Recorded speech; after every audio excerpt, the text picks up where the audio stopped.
My girlfriend posted, "Real love means accepting someone's flaws," right after I confronted her about cheating. I commented, "You're right, I accept that you're not for me," and blocked her. She created 3 fake accounts trying to reach me. I, 28 male, thought I was dating the perfect woman. Turns out I was just dating a really good actress. Patricia and I had been together for 3 years. We shared an apartment, a cat named Toast, and what I thought was a future. I'm not the type to snoop through phones or check social media obsessively. Trust was my default setting. Big mistake.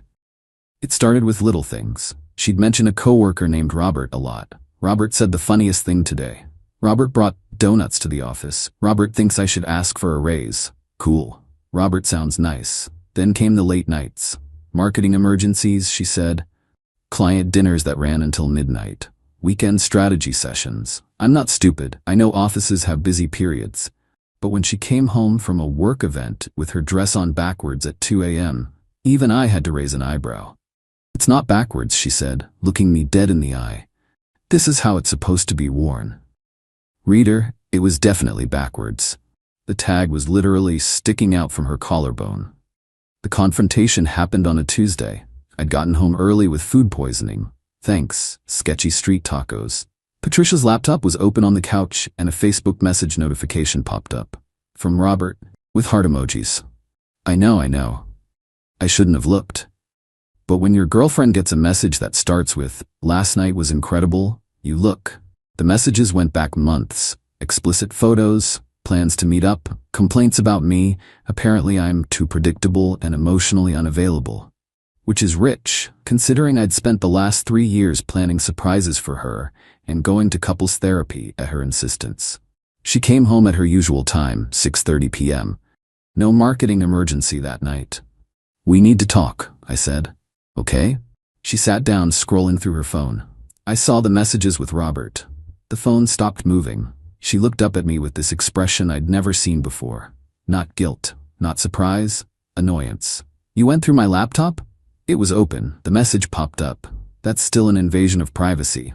I laughed. Actually laughed. "You're sleeping with your coworker and I'm the bad guy for finding out? It's not what you think. The photos suggest otherwise." She stood up, grabbed her purse. "I need some air." "Patricia, no, you know what? Yes, I've been seeing Robert. You want to know why? Because he actually sees me. He appreciates me. You just exist around me." "I exist around you? I literally rearranged my entire life to move in with you. I drive you to work when your car breaks down. I cook dinner every night because you don't do kitchens. That's just logistics. Robert makes me feel alive." She left. 20 minutes later, she posted on Facebook, "Real love means accepting someone's flaws, not attacking them for being human. Some people will never understand what it means to truly support their partner." 67 likes in the first hour. Her friends commenting hearts and "You deserve better, babe." So I commented, "You're right, I accept that you're not for me." Then I blocked her. Facebook, Instagram, phone, email, total radio silence. That should have been the end of it. It wasn't. Within an hour of blocking Patricia, the fake accounts started. First was John Johnston, profile picture of a golden retriever, no mutual friends. Message, "Hey, I think there's been a misunderstanding with you and Patricia. She's really upset, can we talk?" Delete, block. Then Mary Waters, stock photo of a woman laughing at salad. "Hi, I'm Patricia's friend from yoga. She asked me to reach out because she can't seem to contact you. She's worried about Toast." Toast was fine, by the way, sitting on my lap purring while I deleted Yoga Mary. The third one was creative. Property manager Robert. Message, "Hello, this is regarding your lease at 425 Oak Street. We need both tenants to sign an addendum ASAP. Nice try." Our property manager is named Jennifer, and she exclusively communicates through passive-aggressive notes taped to our door. Then Patricia got smart. She showed up at my office. "We need to discuss the apartment," she said, breezing past reception like she belonged there. "Everything can go through lawyers," I said, not looking up from my computer. "Lawyers? For what? It's just a breakup. You're on the lease. I'm on the lease. You can buy me out, or I can buy you out." "You're being ridiculous. It's my apartment. Your name might be first on the lease, but I've paid exactly half of everything for 2 years. I have receipts." She sat on my desk. Actually sat on my desk, right on top of my keyboard. Baby, we can work this out. Robert means nothing. Please get off my desk. See? This is what I mean. You're so cold. No wonder I needed to find warmth somewhere else. My coworker John poked his head in. Everything okay in here? Perfect, Patricia said, hopping off the desk. Just leaving. She turned at the door. You'll regret this. I promise you that. Narrator voice. I did not regret it. But she was right about one thing. This was about to get complicated. The next morning, I woke up to my phone buzzing nonstop. Patricia had made a public post and tagged me in it. Since I'd blocked her, I couldn't see the post directly, but that didn't matter. The notifications were from our mutual friends. Mary commented on a post you were tagged in. John liked a post you were tagged in. It was an avalanche. I had a friend send me a screenshot. The post read, "Some of you have been asking why James and I broke up. I wanted to respect his privacy, but since he's spreading lies about me, I need to defend myself. He's been emotionally abusive for years, controlling, jealous. I finally found the strength to leave, and now he's trying to punish me for it. Please don't believe his lies." The comments were brutal. People I'd known for years calling me a monster. Her mom commenting that she always knew something was off about me. I screenshotted everything. Then I did something petty. I changed my relationship status to single and posted, "Interesting how finding out about someone's affair makes you the bad guy." Anyway, Toast and I are doing great. I added a photo of Toast lounging in a sunbeam. Cats make everything better. My phone immediately blew up. Mutual friends choosing sides, her sister calling me names I didn't know she knew. My own mom texting, "What's this about an affair?" Then Robert messaged me, not through a fake account, just straight up his real profile. Profile picture of him in a suit holding a fish. "Bro, we need to talk man to man." I almost didn't respond. Almost. There's nothing to discuss. Look, what happened with Patricia and me? It just happened. You can't control love. You're right. You also can't control consequences. Is that a threat? No, Robert. It's a lease agreement, which you'll be dealing with soon, since Patricia needs a new roommate. I have my own place. Congratulations. The typing bubble appeared for 5 minutes. Then, she said you were like this. Cold. Calculating.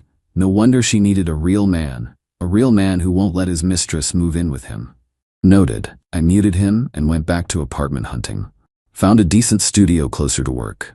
Put in an application. Then I made a spreadsheet of every shared expense Patricia and I had. 2 years of 50-50 splits on rent, utilities, groceries, furniture. All documented because I'm the kind of person who keeps receipts. Predictable? Maybe. Prepared? Absolutely. Patricia tried one more fake account that week. Michael Thompson, supposedly a lawyer. "Miss Collins has retained my services regarding your shared assets. Please respond within 48 hours or we'll proceed with formal action." I forwarded it to my actual lawyer friend, who laughed for 5 straight minutes. Formal action for what? Breaking up with her? Also, no lawyer talks like this. Also, the email is from Hotmail.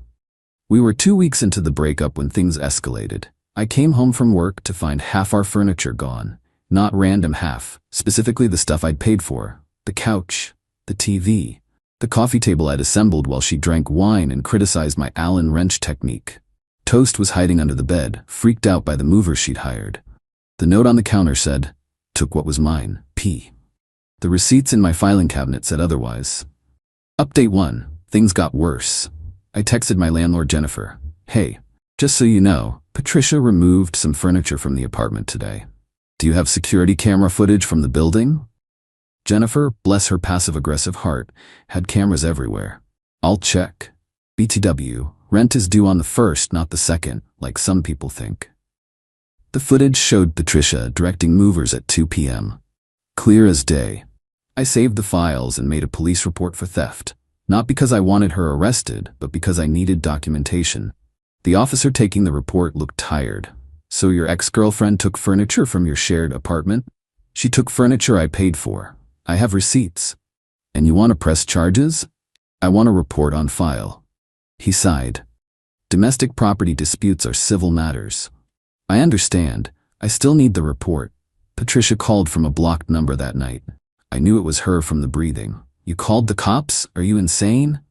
"You stole my furniture. I took what I paid for." The receipts disagree. But hey, if you bring it back tomorrow, we can forget this happened. I already sold it. Of course she did. Then I guess we'll see what small claims court thinks. You're really gonna sue me? Over a couch? And a TV and a coffee table and my dignity, but I don't think there's a form for that. She hung up. 20 minutes later, new Facebook post.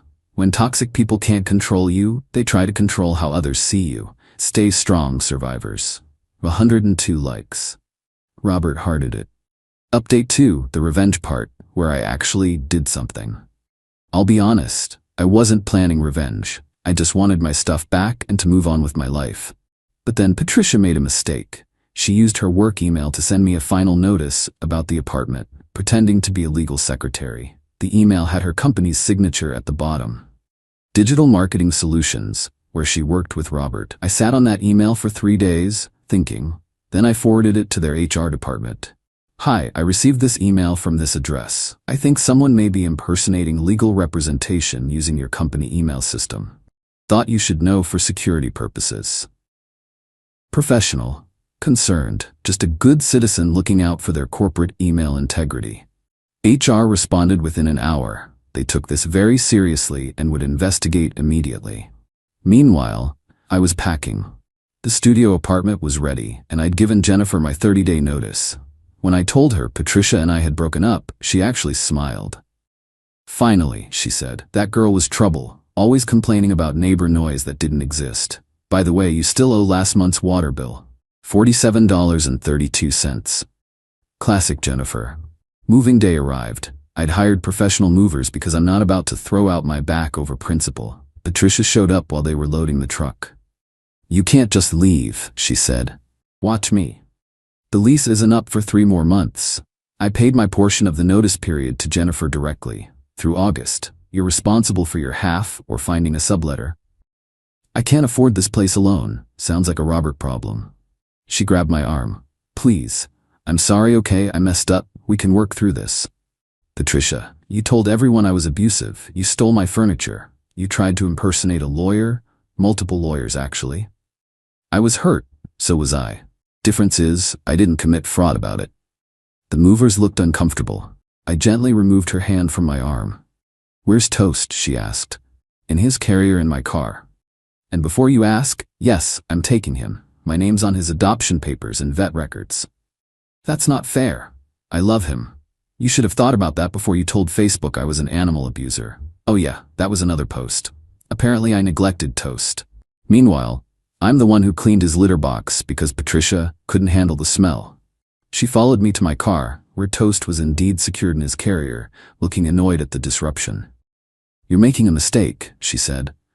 Robert was just, I don't know, excitement. Your stability. I need stability. No, you need someone to pay half your rent while you bang your coworker.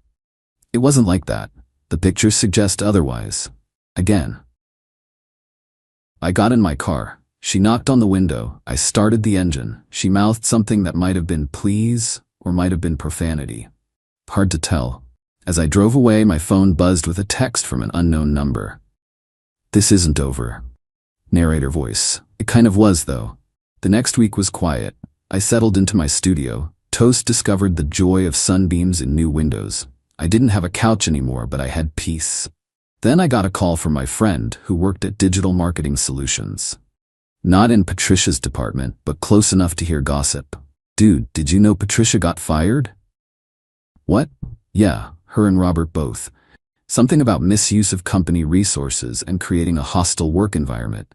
HR found out they were using company emails for personal legal threats. I said nothing. There's more. Apparently they were hooking up in the conference room. During work hours, someone complained about finding evidence. Evidence? I don't want to know, but yeah, they're both gone. Escorted out yesterday. I felt nothing. Maybe a little vindication, mostly just tired. You okay? My friend asked. Yeah, just processing. She's telling people you got her fired. Of course she is. That night, Patricia created her masterpiece fake account. Totally not Patricia Smith. The bio said, just a concerned citizen who hates injustice. The message, I know what you did, you ruined my life, I lost my job, my apartment, everything. I hope you're happy. Hi Patricia, yes I'm quite happy. Toast is also doing well. Please please stop contacting me. I'm not Patricia. Okay, totally not Patricia. Still stop contacting me. You can't prove anything. I don't need to prove anything. I just need you to leave me alone. Robert left me. There it was. He said I was too much drama, that I cost him his career. But you did this. You calculated this. Patricia, you sent fraudulent legal threats from your work email. You made your choices. I loved you. You had a funny way of showing it. I want my life back. Build a new one. Just leave me out of it. She typed for a long time. Then, I'm keeping the security deposit. I already squared my end with Jennifer. She has it in writing that my obligations are met.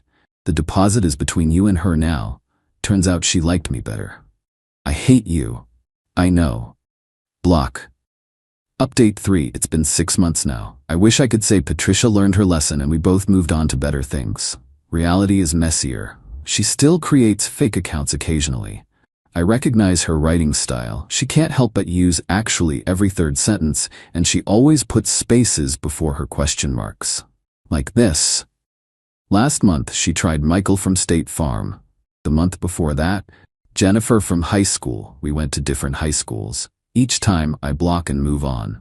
It's almost routine now. I ran into Robert at a coffee shop last week. He looked rough, gained weight, needed a haircut, that 1,000-yard stare of a man who'd been through some stuff. Hey, he said. Robert, I owe you an apology. You really don't. No, I do. What I did was wrong. And Patricia, man, you dodged a bullet. I said nothing. She's crazy, bro. Like, actually crazy. After we both got fired, she stayed at my place for 2 weeks. Longest 2 weeks of my life. She kept creating these fake profiles to stalk her ex before you. Some guy named Michael. Apparently she did the same thing to him. Shocking. She tried to get me to help her break into your apartment. Said you had stuff of hers. I don't. I know. I told her that was insane. That's when she keyed my car. I almost felt bad for him. Almost. Anyway, he continued, I just wanted to say sorry for everything. Appreciate it. He walked away, then turned back. She's working at that yoga place on 5th now, just so you know, in case you want to avoid it. Thanks. I don't do yoga, but good to know. The truth is, I'm doing okay. The studio is small, but it's mine. Toast has adapted beautifully. I started seeing someone new, met her at a bookstore, not through work, which feels like progress. She thinks the Patricia story is wild, but doesn't push for details. Patricia's still out there, probably telling anyone who'll listen about her abusive ex who ruined her life. Last I heard through the grapevine, she's dating someone new. I hope she's changed, but I doubt it. Patterns are hard to break. Sometimes I check those old screenshots of her Facebook posts, not out of anger or nostalgia, just as a reminder. Real love means accepting someone's flaws. She was right about that, actually. See, I use actually too much too. The thing is, there's a difference between flaws and choices. Flaws are leaving dishes in the sink or being chronically 5 minutes late. Choices are sleeping with your coworker and then gaslighting your partner about it. I accept that Patricia is flawed. I also accept that she's not for me. And that's enough. Toast just jumped on my lap. He's purring. Life is good. Edit. Since everyone's asking, yes, I still have all the screenshots and documentation. No, I'm not sharing them. Yes, I probably should have seen the red flags earlier. No, I don't regret how I handled it. And yes, Toast is an orange tabby. Cat tax paid. Edit 2. To everyone saying I should get a restraining order, I've considered it. My lawyer friend says the fake accounts aren't enough unless she makes actual threats or shows up in person again. For now, I'm documenting everything. Edit 3. Good grief, this blew up. To answer the most common questions. No, I don't know what happened to Michael, the ex before me. No, I won't name the company. Don't need a lawsuit. Yes, therapy has been helpful. And to the person who said this sounds fake, believe me, I wish it were.